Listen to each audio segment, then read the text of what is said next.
By declaring in advance that Ukraine will not join NATO and will not regain Crimea, Trump has set the negotiating perimeter before anyone sits down. That framing collides with law, with European positions, and with battlefield reality. Hours before the White House meetings, Trump posted that there's no going into NATO by Ukraine and no going back to Crimea.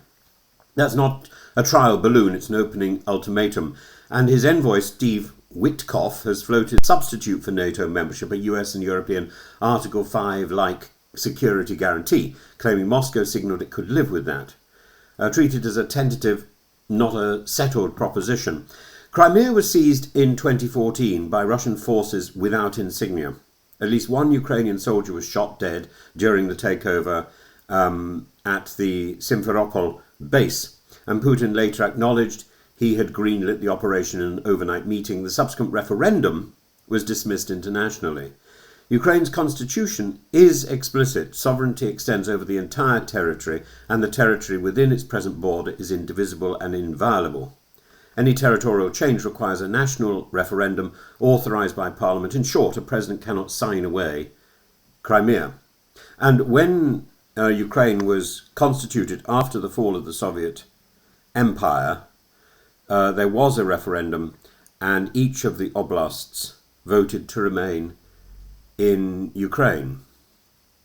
In 1994, Ukraine surrendered the world's third largest nuclear territory, nuclear arsenal, for security assurances from the US, UK and Russia, and with promises to respect borders and refrain from force or economic coercion. Russia shredded those promises in 2014 and again in 2022. That is why Kyiv treats any new paper as worthless unless it's enforceable. That is why I think a proposition that the US will somehow guarantee Ukraine's safety is hollow, because it didn't in 2014, did it?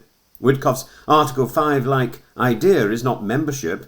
It would be strong, it could be strong in theory, but it would still rely on political will at the moment of crisis. And the entire problem with Budapest was precisely that assurances without hard triggers were easy to ignore. They were there in 1994.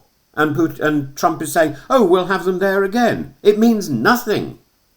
It means nothing. And today's choreography, Zelenskyy bracketed by Starmer, Macron, Merz, Meloni, Stubb, van der Leyen and NATO's Mark Rutte, is designed to prevent a bilateral carve-up. It's also meant to press for hard, credible guarantees, not slogans and vague gestures repeating Budapest or Minsk. London's line remains consistent. Ukraine is on an irreversible path to NATO, and Russia does not get a veto in that. That's directly at odds with Trump's precondition. And Moscow's narrative that it is winning, this is not borne out by independent mapping. And I know there'll be people down below in the comment section saying, but Russia is winning! Since November 2022, let's look at the statistics. The net territorial change amounts to less than 1% of Ukraine's land area. Even after Russia's summer pushes, roughly 20% of Ukraine remains under occupation. That is grim, but it's not decisive, nor is it the sweep the Kremlin sells on TV. On NATO, freezing Ukraine out leaves the country dependent on bespoke gestures and guarantees. If those are strong, they will look suspiciously like NATO by any other name. If they are weak, they repeat Budapest with nicer stationery. On Crimea, pre-accepting Russian sovereignty collapses key UN and EU positions and rewards the 2014 land grab that started this war.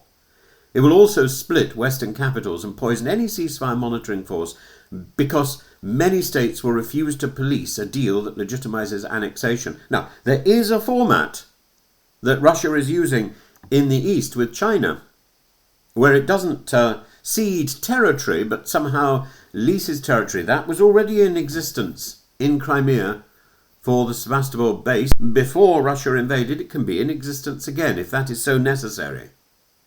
That is the discussion point, not the complete annexation of Crimea by Russia, because that isn't realistic. Zelenskyy cannot lawfully trade territory without the Rada and a nationwide vote, and he's already said there's nothing to talk about on giving up Crimea. Even if he were willing, the constitutional structure forces a national verdict. Any White House handshake cannot override that. And overnight, Russia, again, hit civilians in Kharkiv and Zaporizhia, demonstrating that it has no goodwill. Diplomacy moves, but the war hasn't paused. That alone is a powerful argument for Europeans who want a ceasefire first, negotiations afterwards, not the other way round, because Russia cannot be trusted. If you want a peace architecture that doesn't collapse within months, it needs 4 planks. A ceasefire with verification. OSCE-style monitors amplified by a multinational reassurance force with rules of engagement that actually deter violations. Security guarantees with teeth, automatic, time-bound responses to any breach. Harmonised US, UK, EU sanctions, triggers, plus pre-positioned air defence and ISR in Ukraine. Nothing less is simply a fantasy. It's a theatre. And deferred status questions, park Crimea and parts of Donbass in a long-term status track backed by international law, but not by recognition of annexation. And rearmament, reconstruction, make the cost of renewed aggression immediate and unbearable for Moscow by binding long-run funding to compliance milestones. So today we need to watch out for the language about NATO. Does any US readout repeat no NATO verbatim or soften it into process language?